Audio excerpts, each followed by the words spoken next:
looking at right now is a 1973 Volkswagen Bug that is for sale. You'll see the front, there are some small spots that had a little rust that I painted over, but otherwise it's pretty smooth. There'd be a little bit of Bondo you'd have to use to smooth it out, but otherwise it's all original fenders. The centerline rims that go all the way around with all four tires that are in great shape.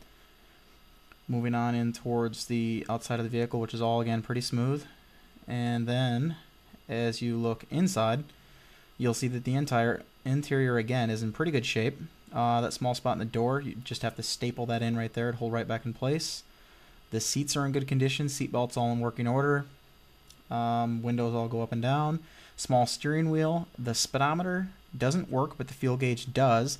That spot in the dash right there would need to be replaced, but I cleared it out just so it was smooth and uniform. The stereo has a faceplate that holds over, and it can do CDs as well as MP3s. Back seat is in pretty good shape. No complaints there. As you pull down the seat here, you'll notice that I have the stereo in back, the 8-inch subwoofer, amplifier, and 6x9 enclosures, which makes for some pretty good sound.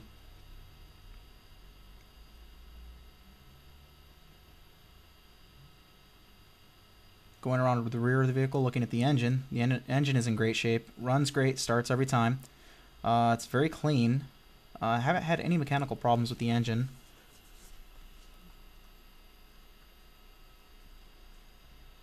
And as you look around the right side of the vehicle, everything again is pretty smooth.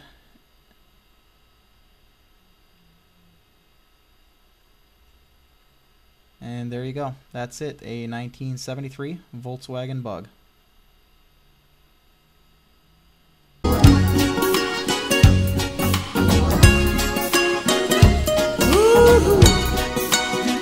Here it comes.